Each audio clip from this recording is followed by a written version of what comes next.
We are back in action, people. We are back. What is going on? Fuzzy camera.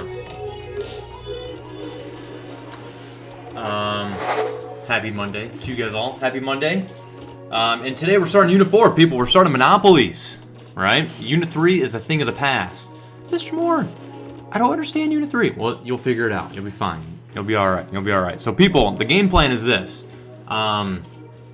Probably on Wednesday, I will post the Unit 3 test, and it'll be the same thing as last time, right? You'll take the Unit 3 test over a few days, kind of your own pace when you can, and I'll close it out probably on Sunday, right? So that is the game plan. That is the game plan. If you've not already completed your AP Classroom MCs and your FRQs, make sure you get on that and you complete those, all right? Why is this thing being annoying here? Last hour, Hans accidentally knocked over the green screen.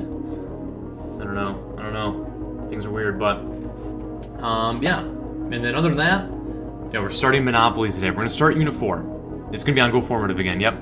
Is it just the MCs? Yeah, just MCs. Yep. Only MCs this year, and probably 30 questions. But yeah, that's the game plan. But only Monopolies this week. I think if we get a good jump start on Unit 4, we take the 3 weeks off, we come back and we finish Monopolies competition, Oligopolies probably in about a week and a half, and then we save the rest for Resource Market and Externalities. I think we're going to be great. Also, there's a way for us to see answers for the AP FRQs or something, an answer key or grade. Oh, on AP Classroom? Yeah, I can do that. I'll do that during Google Meet. What I have to do is I have to grade it, and then once I grade it, then you guys can see the answers and stuff like that. So, you talking about the AP Classroom FRQs or FRQs in general? I don't know. Why am I so blurry though? I hate that.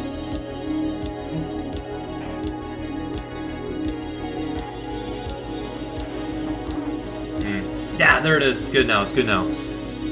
Yeah, AP Classroom FRQs. Yeah, I got you. Yeah. It's annoying how it doesn't just give you the answers when you submit it.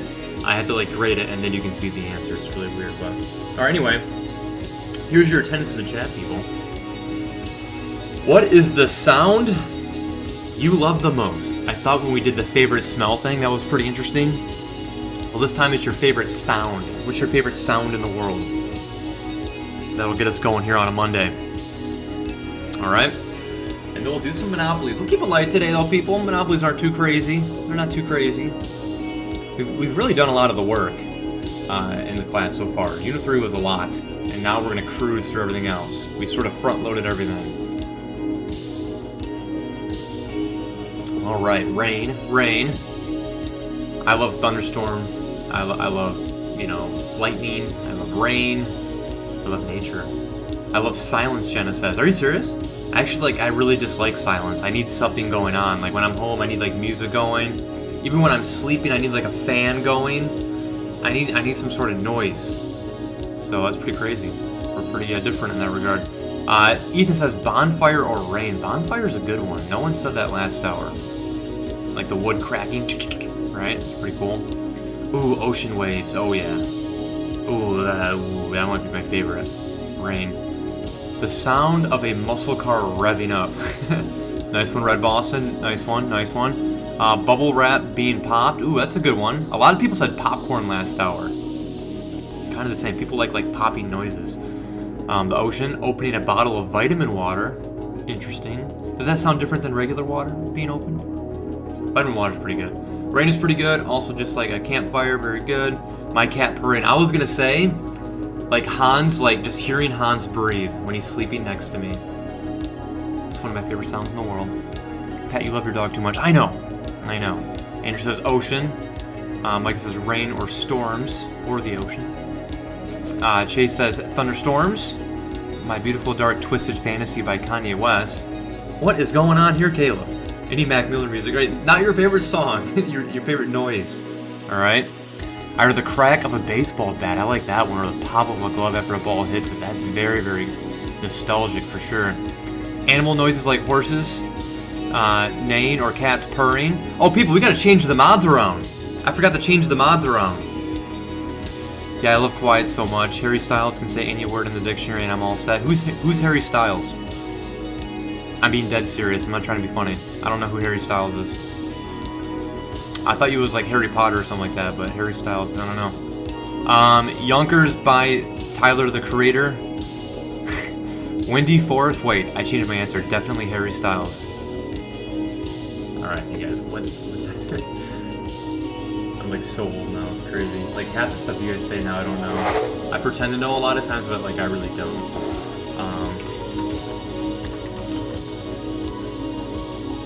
This guy? This guy? You like this guy? Huh. Interesting. What's he do? What show, or is he a music artist? What's going on here? I don't know if my eyes are that blessed. My man's trying to grow facial hair and he can't. He's trying to. He's trying to. Anyway, alright, moving on. Moving on, you guys are gonna hate me.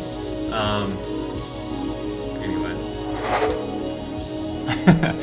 Alright, people. I'm leaving the class. You can't. Dropped. Yeah, I'm with the Dina. I think he's very overrated. How old is this guy? Let me see here.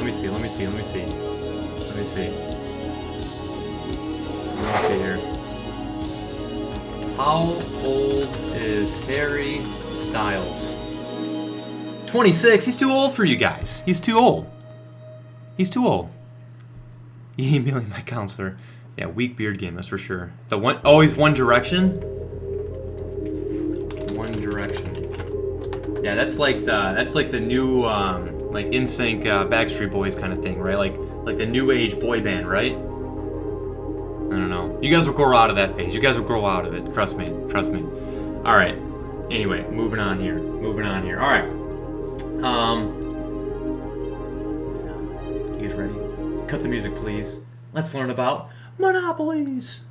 All right, people. Like I said, we've done a lot of like the tough work, right? The tough work was learning about cost curves and things like that. Now everything we already know, we can just like employ them into the different market structures, which is really, really nice. One day is old. They're whack, Mr. Moore. They haven't been together for 5 years, Mr. Moore. I didn't grow out of it.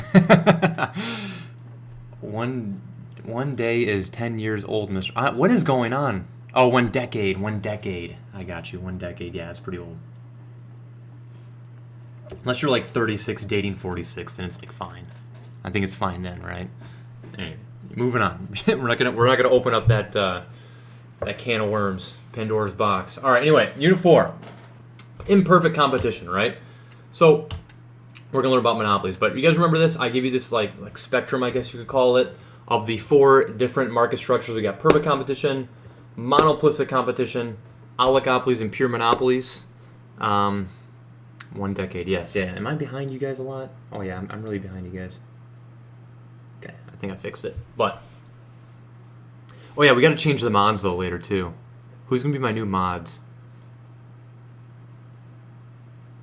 Caleb for sure, right?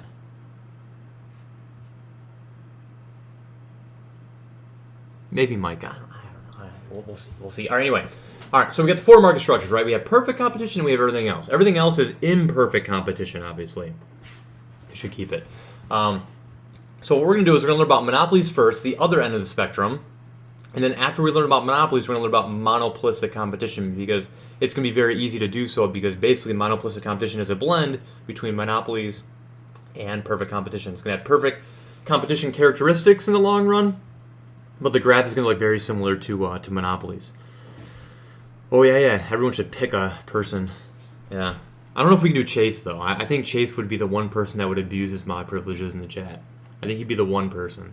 And I like Chase a lot, but, I just know him. It's true. And Nina agrees with me that, like, this Harry Styles guy is, like, really overrated. Okay, anyway, so, yeah, imperfect competition, that's what Unit 4 is going to be all about.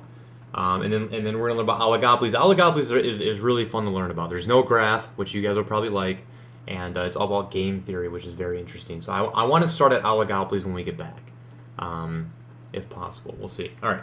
Next, so obviously, right, as you go from perfect competition left to right along the spectrum here, market power increases. In other words, control over price increases.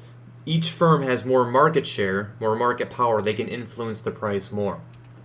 They have more control over the product that they sell, and it stems from this uniqueness, product uniqueness.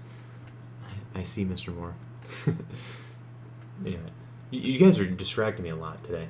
Okay, I said that already. So, but yeah, like the whole point, right? That's what microeconomics is any market, any industry out there sells goods or services in any of these four market structures. Perfect competition, we know, is like it's not realistic, right? Many sellers selling an exact identical product. They have the same exact identical cost, right? We know that doesn't really exist in the real world, right? In the real world, even competitors have some variation in terms of their good, or they're not competing against thousands and thousands and thousands of people. So when we learn about imperfect competition, we can relate these to the real world a little bit easier, right? You know, these are the three market structures that basically every industry is operating in. So let's go to monopolies. You guys have already got the notes on this, but let's revisit it.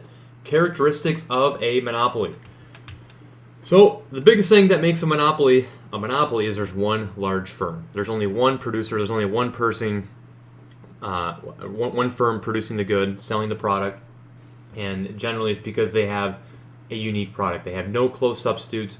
No one else can produce like a knockoff brand, and they're the only one, right? So like, you know, the electrical company, right? Like Consumers Energy for me, right? That's the only place I can get my electricity from. I have to go through them. They're the only provider of electricity in the area. De Beers Diamonds was regarded as a monopoly because De Beers owned 90% of the diamond mines. So if you bought a diamond, it was probably from De Beers. Obviously Rockefeller Oil, Carnegie Steel, AT&T for a long time was a government monopoly from 1910 to 1980 for security reasons. I almost kind of wish it went back to that because I'm getting spam calls all the time. Every time I order something on Domino's is selling my information to someone else. It's crazy.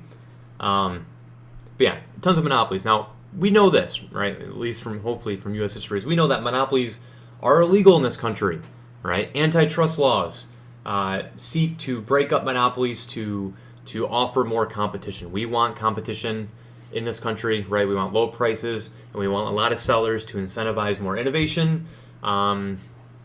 And so forth, right? And keep prices low, right? So we don't like monopolies, right? However, there's definitely like a lot of monopolies we'd argue are monopolies, right? Like Google, search engine is pretty much a monopoly. I would say Amazon is pretty close to being a monopoly. Walmart in a lot of areas is a monopoly. But like monopolies realistically are like in a local sense, right? Like when you go to the movie theater to go to the movie theater to get food, in that sense, that movie theater, that concession stand is going to operate like a monopoly, right? Because there's no other place you can buy food from.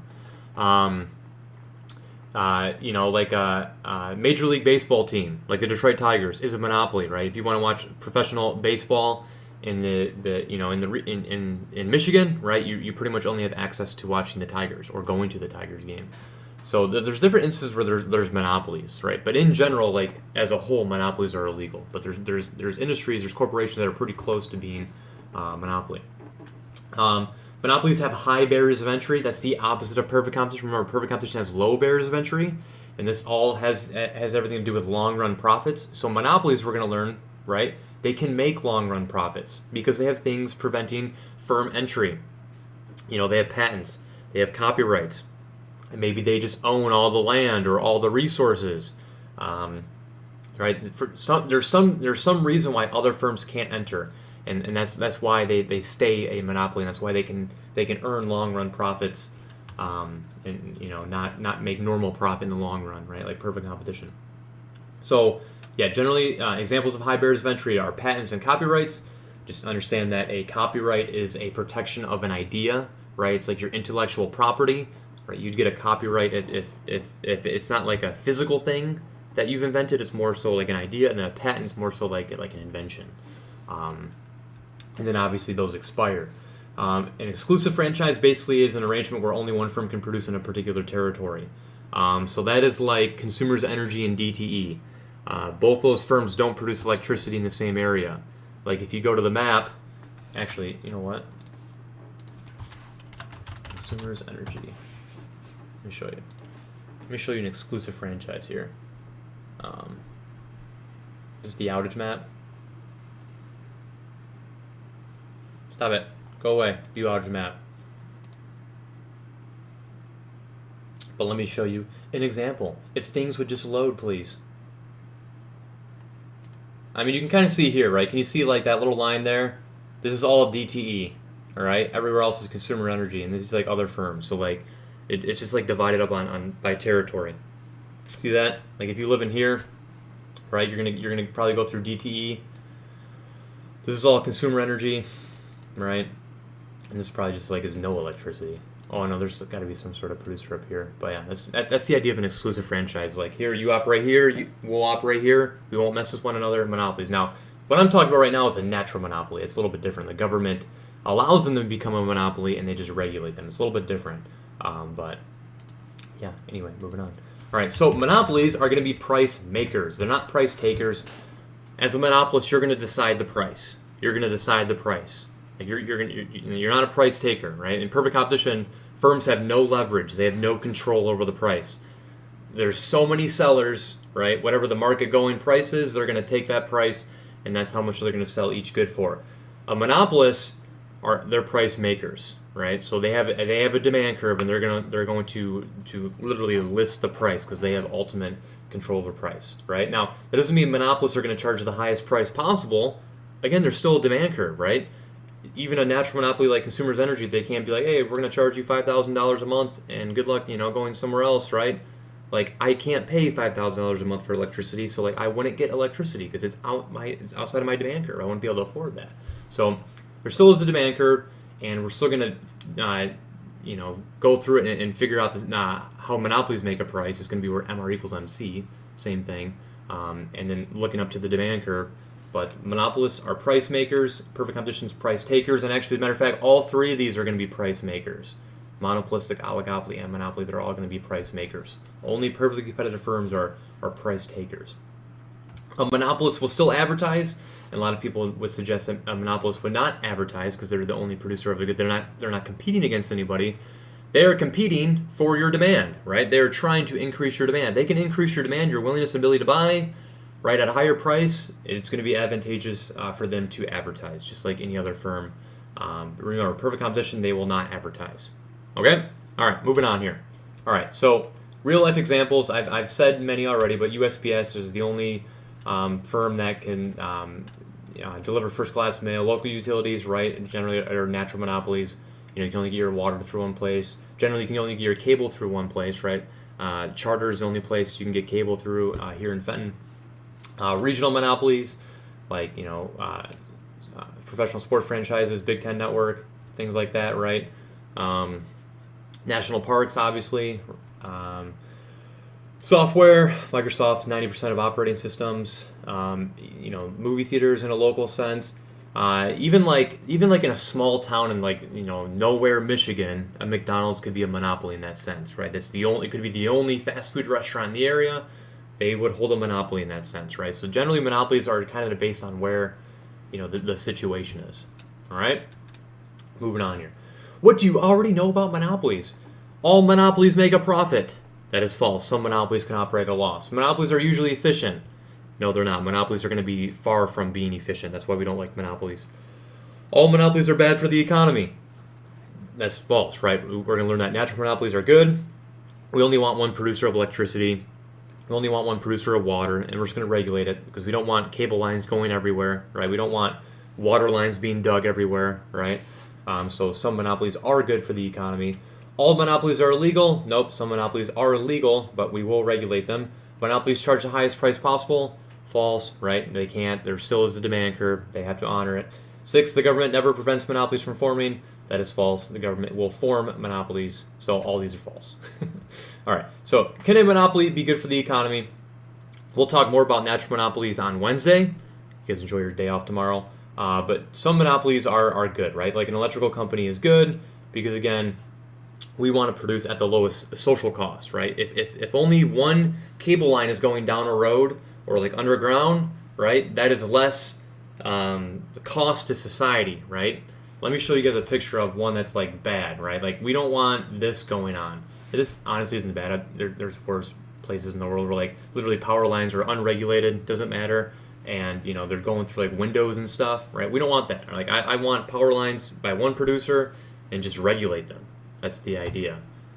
So generally, economies of scale make it impractical for smaller firms, right? Like any sort of utility company, because it just costs so much. It's an enormous startup total cost to be a cable producer or a cell phone provider, cell service provider, or water or any sort of utility. It's just enormous cost. So economies of scale kind of make it impractical for a firm to enter into that industry. So what is a natural monopoly? A natural monopoly is a firm that can produce at the lowest average total cost, the lowest possible cost to society. And we're going to show you that more so on Wednesday. But a natural monopoly is good because there's high economies of scale. They can produce at a lower cost to society, and we're just going to regulate them. But we'll talk more about that on Wednesday. Okay? All right, so let's get to drawing a monopoly. What is the monopoly graph going to look like? People, I got really good news for you, right? Like I said, you've done all the work up to this point if you've been paying attention, right? If you know how to draw your cost curves, if you know that MR equals MC is the profit maximizing point, if you know that the shutdown rule is when price is greater than ABC, firms will operate. If it's less than ABC, they will shut down. All these rules, what's going on here, are still in play, right? Only one graph is, so yeah, good news is one graph. We're not going to have to draw two, right, for a monopoly, because remember, we had to draw two for perfect competition because we had to show the industry and also the individual firm. A monopoly, the firm is the industry, right? There's only one producer. So that's nice. There's only one graph to draw, which is really cool. The cost curves are going to be the same. We're just going to put their cost curves on the graph, and we're going to analyze it. And the way you calculate it, it's all the same. Nothing's going to change. We're still going to find our quantity where MR equals MC. That will never change. And then the shutdown rule will still apply, right? So if price is greater than ABC, we're going to operate. If price is less than ABC, then we're going to shut down, all right? All right. The main difference, the only difference, really is this, that demand is not perfectly elastic any longer. Demand is going to be downward sloping, and demand is going to be not equal to marginal revenue. MR does not equal price. MR does not equal demand, all right? Monopolies all imperfectly competitive firms have a downward sloping demand curve, right? Only perfect competition that there is a perfectly elastic demand curve. So what does this mean? Well, in order to sell more quantity, they have to lower the price. That's what demand tells us, right? The law of demand, a downward sloping demand curve. In order to increase quantity demanded, we have to lower the price. To get more people to buy it, we got to incentivize them by lowering the price. That's the idea. So to sell off more quantity, price must go down. So this is going to change marginal revenue when we do that. When we lower the price to sell more quantity, MR is not going to be equal to the price. All right, well, let me show you why. This is a big time slide here, all right? Make sure you're paying attention. Why is MR less than demand? All right, well, here's our demand curve, right? Our demand curve is the willingness and ability to buy at various prices. So at $11 right now, the price of the good is too much, and no one's going to be willing to buy it, right? It's outside of our demand curve in this case. So the MR would be like non-existent, right? There was no change in total revenue. So in order to get people to buy the good, right, we have to lower the price. That's the law of demand. So we lower the price to $10, and we get one person to buy it. So this is our demand curve. At $10, we'll sell off one unit. Price is our demand curve, right? That's how you look at it. Price is our demand curve. So total revenue would be 10, and the marginal revenue would be 10. Well, in this case, price is equal to demand, right? At $10 is equal to the marginal revenue. Like if we're graphing our demand curve, it would be the same at this point. But what happens, right? Well, if we want to sell more than just one unit, we have to lower the price. We got to get more people to buy more quantities. So we lower the price to $9. Well, look what happens here. When we lower the price to $9, right, to sell off another unit, we can't charge the other person $10. Even though there's someone out there that's willing to buy a unit for $10, if we lower the price to $9 to get that next person to buy it, we can't price discriminate. We can't charge that person $10 and charge this person $9. We will learn about price discrimination. That's going to be on Thursday. But a monopoly, a single price monopoly, a monopolist that charges a single price to everybody, right, which is pretty realistic. In order to sell off more quantity, they got to lower the price. We got to lower the price for everybody. So they lower the price from 10 to 9 to sell two units. Our total revenue is going to change from 10 to 18. So our marginal revenue would therefore be 8. Marginal revenue is not equal to demand. It is different. Marginal revenue is always going to be less than demand. And let's keep going, right? If we lower the price to get more people to buy it, we lower the price to 8, and maybe 3 units are now sold. Well, now our total revenue would go to 24, and therefore our marginal revenue would only be 6. Again, marginal revenue is going to be less than demand. And every time we lower the price to get more people to buy it, our total revenue is eventually going to hit a peak, and eventually it's going to fall, right? And our marginal revenue is eventually going to become negative. So marginal revenue is not equal to price. It is not equal to price. It's pretty hard to explain. The best way to explain it is the law of demand. In order to sell more quantities, there's a downward sloping demand curve. So to sell more units, we have to lower the price. And when we do so, marginal revenue will always become less than demand. It wasn't the case with perfect competition because perfect competition price was constant, right? Every unit we sell would be the same price.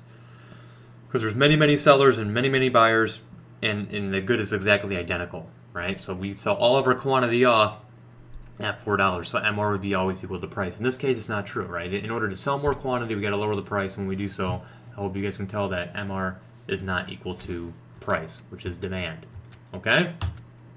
All right, MR is less than demand is the idea. All right, you guys already know how to calculate marginal revenue, right? But you can see it, right? Every time we want to increase our revenue, right, we got to lower the price, but it's going to get to a point where total revenue is going to hit its peak, and it's going to go down. Total revenue is going to go down because marginal revenue is going to become negative. I'm going to show you this more here in a second. Is demand quantity demanded or price? It's like both, right? Like think about when I say demand, I'm like really saying our demand curve, and our demand curve is going to be where those two points intersect, right? Like our demand curve is at one quantity demanded at $5, right? Like we're drawing a point there, and all these points represent our demand curve, right? It'll make better sense here. MR does not equal the price. All right, so let's draw the monopoly. All right, so we got quantity, we got price, of course, price / cost, right? Because we're going to draw cost curve, same thing though. All right, so MR is less than demand, right? The easiest way to remember this, right, and how to draw your demand curve and where to put MR is the Monopoly gang sign. You throw them up. Throw up the Monopoly gang sign in the chat, people. Demand, MR. MR is less than demand, all right?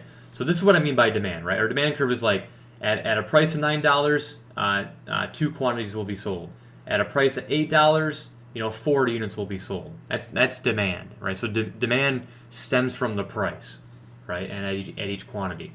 At each quantity, though, our MR will be less, though, right? Our MR will be less because we already did the math on that. Every time we want to sell a good, sell more quantity, we got to lower the price. When we do so, the total revenue is going to decrease and eventually become negative. Well, it's going to increase and decrease and eventually become negative. So MR is always less than demand. And yeah, but people, if you put the Monopoly gang sign up on your graph and then draw your cost curves in, right? We'll put marginal costs in there. So first, let's talk about this. The first cost curve you always draw, whether it's perfect competition or monopoly or any other market structure, you always draw marginal cost first. And the reason you draw marginal cost first is that gives you your quantity. We're going to produce where MR equals MC. We're going to produce a quantity of 6 units, right? Always draw marginal cost first. Secondly, you draw average total costs. And you're going to draw average total costs based on if this firm's making a profit, a loss, or if they're making normal profit. It's kind of like how you used LRAS in macroeconomics to illustrate recessionary gap, inflationary gap, whatever, right? Same thing with perfect competition. You draw ATC last to draw the state of the firm, right? Are they making profit or not? MR isn't curved. Well, none of these are going to be curved. I mean, they're curved in real life, but like we're not gonna curve them. They're called curves, but they won't curve. Yeah. Anyway, so there's our quantity, right? A quantity of 6. Okay. And what's the price going to be? So the profit maximizing quantity is 6 units. All right. That's your quantity. How do we find the price? Well, at 6 units, our marginal revenue is going to be equal to 5. All right. But is that going to be the price? Are we going to charge $5 just because of our additional revenue received from selling that 6 unit is 5? No. Our demand curve tells us what the price is. Our demand curve says people are willing to buy 6 units at a price of $7. That's how we find the price. Why am I not drawing it going across? There it is, right? That's how we find the price. Go to your demand curve to find your price. That's the whole. That's what it means, right? The willingness and ability to buy X amount of quantities at various prices, right? So when the price is 7, people will buy 6 units. So if we produce 6 units, right, we're going to charge a price of $7, even though the additional revenue received for that 6th unit is $5. We're going to produce for MR equals MC. The additional cost of producing that 6th unit was 5, and the additional revenue we're going to receive from that 6th unit is 5, right? We're not going to produce 7 units. Again, why would we not produce 7 units? Well, if we produce the 7th unit, the cost is 6, and the additional revenue is like 4, right? We're not going to produce a unit if we get $4 in revenue and it costs us $7 to make it additionally, right? So MR equals MC is how we find our quantity, and you go up to your demand curve to find the price. The willingness and ability to buy X amount of quantities at various prices. Your demand curve is what gives you the price. So, yeah, pretty easy.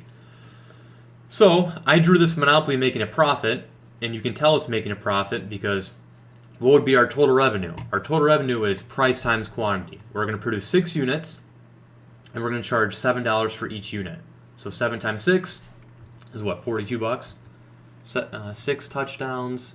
Yeah, $42. $42. So here's our total revenue, all of that, right? And then how much does it cost to produce 6 units in total? Well, when we produce 6 units, on average, each unit costs $6. If each one costs $6 on average, and we make 6 of them, 6 times 6 would be $36. That would be our total cost. So our profit in this case would be the difference. And if you were to ask to draw a monopoly, making a profit, shade in the profit, you would draw this right here. This would be your profit right there. You'd shade that in. And our profit would be $6, right? 42 minus 36. Okay? Again, don't go all the way down to here, right? You go to your average total cost curve and go straight over. So this is a monopoly making a profit. And that was all there.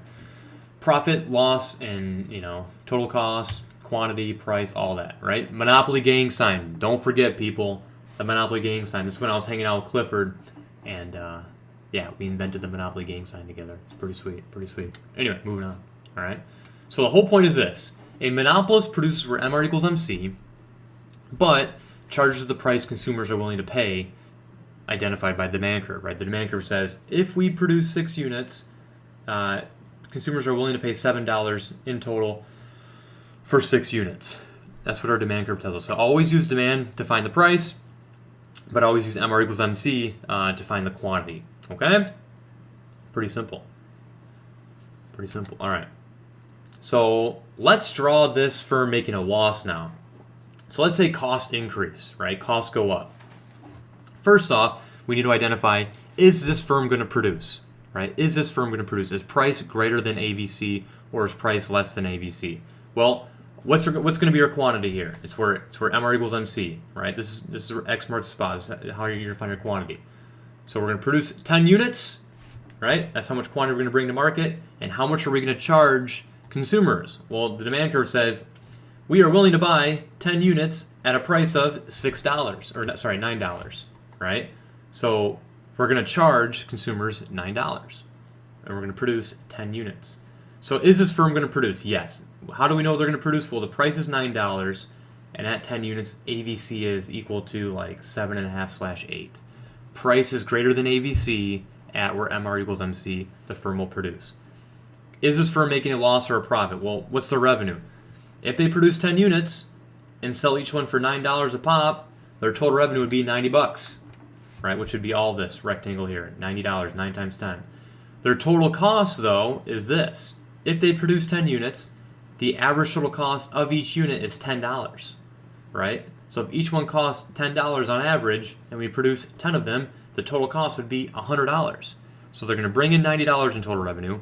It costs them $100 to produce those 10 units. They're going to be operating at a $10 loss, is the idea. So this would be a monopoly making a loss.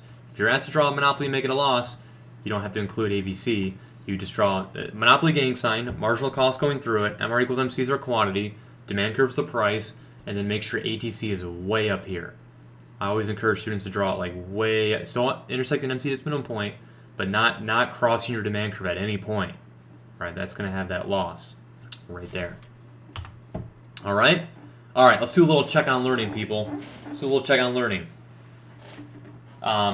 Put this in the chat. Put total revenue, total cost, profit, loss. Let's see if you guys can do this, and then we'll move on. And then put any other questions in there. And then I want to talk about one more concept, and then we'll jump into to Google Meet. Total revenue, total cost, profit or loss. And then for monopolies, they like to ask about profit loss per unit. So what's your total profit divided by how much quantity did you produce?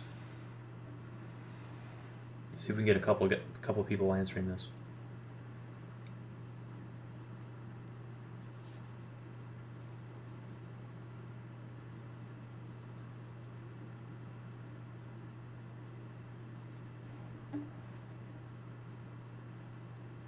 Who's the fastest? John's fast. Look at that. Oh yeah, while you're doing that, let's change the mods. Oh, I can't freeze my screen though. I gotta go to my other screen. I'm holding mod applications. Who's gonna be our next this week's mods? Oh, hey, next week's mods are whoever can answer it the quickest. How's that?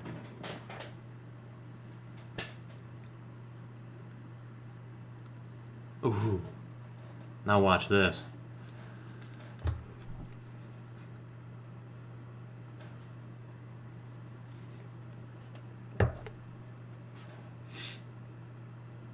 I just had some like potato soup. I'm like,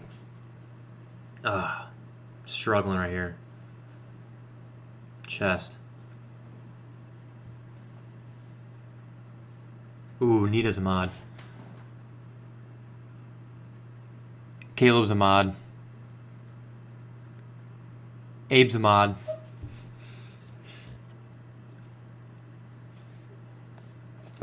We need one more from Jacob. All right, good job, people. It looks like you guys are seeing the count, unless you guys are just copying and pasting off everybody. Micah's got everything right. I don't know if she's she's capable of being a mod. She's friends with Becca. It's tough. There's the dab from Nina. Alrighty, people. Good job. Good job. Good job. Really good job. Good job. All right. So again, MR equals MC. That's going to be our quantity. We're going to produce 5 units. We're going to charge consumers $10, so our total revenue would be $50. Our total cost would be where it hits our average total cost curve. On average, each unit costs $5. We produce 5, so 5 times 5 is 25.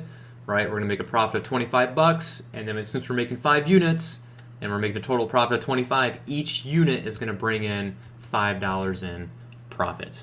All right? Wow. All right. I'll do this one, but people, I want you guys to be aware.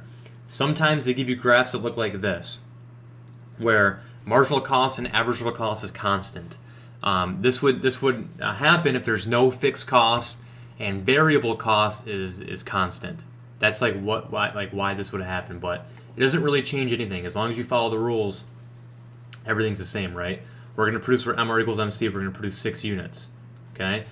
What are we going to charge? We go up to our demand curve, right? At 6 units, consumers are willing to pay $9 for each unit. So 9 times 6 is going to be our total revenue. Total revenue is going to be right there. What's the average total cost? It's equal to marginal cost because there's only one cost is variable. The variable costs are constant.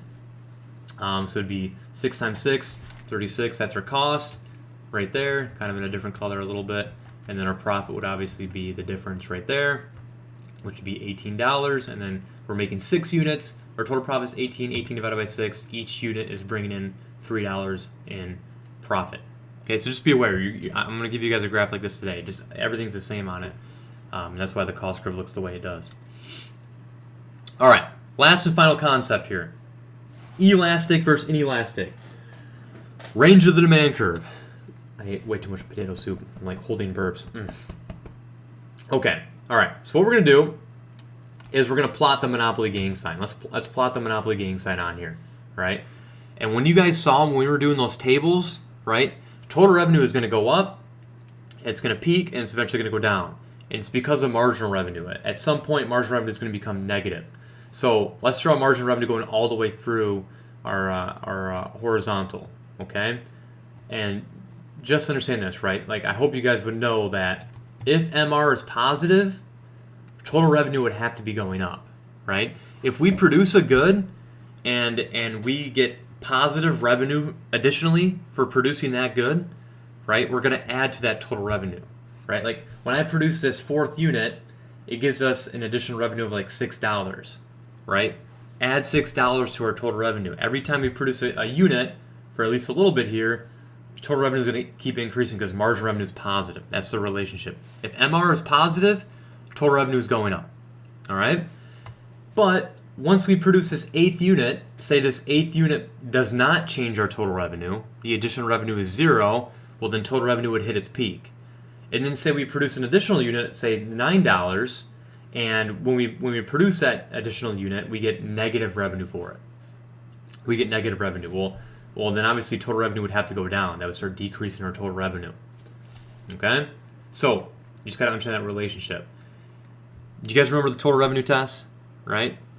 What we want to figure out is what range of the demand curve do monopolists produce in? Do monopolists produce in the elastic region of the demand curve or in the inelastic region of the demand curve? Well, we use total revenue tests to identify elasticity, so we know it well. All right? Let's see if we can do it. All right? So which range of the demand curve is it? Well, this side is this, right? If we decrease the price from, say, 15 to like 10, right? We're going to produce 4 units, right? So from 15 to 10, this part of the demand curve, what is happening in total revenue? Well, in order to sell 0 units to 4 units, to sell more quantity, what has to happen to price? Right? Price has to go down. On this side of the demand curve, price is going down to sell more quantity, and as price is going down, what's happening to total revenue? On this side of the demand curve, total revenue is going up. So price is going down, total revenue is going up. I look like an E. That's elastic. Right? This side of the curve is elastic, and that's the idea. As quantity is increasing, price is going down, and as quantity is increasing, total revenue is going up. That's the elastic region. Price is decreasing, and total revenue is increasing from this range of the demand curve up until 8 units. All right. This side of the demand curve is inelastic. Again, price is going down over here, but as price is going down, as quantity is increasing, total revenue is going down. So it looks like an I, inelastic. All right. The whole point is this: monopolists will always produce in the elastic region of the demand curve. And how do we know? Well, in the inelastic region of the demand curve, as price decreases, total revenue will also decrease. And we know that they're never going to produce in the inelastic region because why would a firm produce an additional quantity where MR is negative? Firms produce where MR is equal to MC, right? Marginal cost can never be negative, so why would they produce where MR is negative? They produce additional unit and get less revenue back for it. Would never be a thing. So monopolists will always produce in the elastic region of the demand curve. It's a concept they love asking about because it requires your knowledge of elasticity and also monopolies. So just know it. All right. Just understand that, right? It all comes from MR's relationship with total revenue. All right. And as we're moving along, if in order to sell more quantity, price is going down, right? So if price is going down, what's happening in total revenue? When MR is positive, total revenue has to be going up. When MR is negative, total revenue is going down. So price is going down, total revenue is going down. YMCA, I look like an I, inelastic is the general idea. Okay? A profit maximizing monopolist selects its output level in the, we just did it, so like you can't get it wrong, but elastic region of the demand curve. But again, like, this could be like framed in so many different ways, right? In a region where MR is positive, right? I might say that. In a region where total revenue is increasing, right? Yeah, it's just a concept. Elasticity and monopolists. This is good too.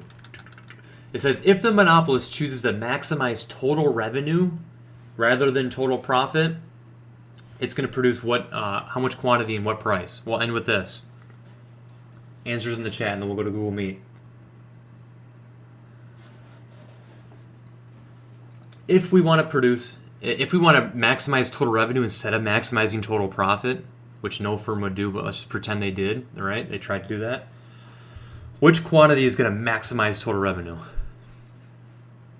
And what would be the quantity they select, and what would be the price they charge?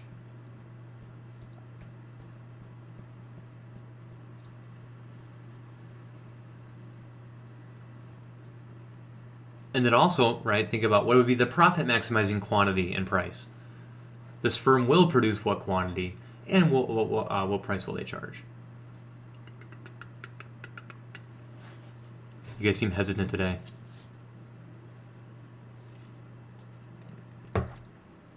All right, it's C. All right, it's C. All right. How do we know it's C? Well, that's when MR is 0, right? If MR is 0, total revenue has to be its peak, and then if we produce an additional good and get negative revenue for that, at that point, total revenue would eventually go down. So if we wanted to maximize the amount of money we bring in, which firms don't do, right? They maximize profit, but if we wanted to do that, they would produce a quantity of Q3, and they would charge a price of P3. And how do you find the price? You go to your demand curve, all right? P3, okay? If they wanted to profit maximize, right, Jenna's right, they'd produce Q1 and charge a price of P5, be careful. People, I can't tell you how many students do that. Q1 and P1. Don't do that. You guys won't, though. Like, after we learn about this for an entire week, hopefully you won't. You always go to your demand curve. It's hard, though. Like, a lot of students always will say P1, Q1, and P5. All right, people. I will see you in Google Meet. It's been real to do problem set 4.1.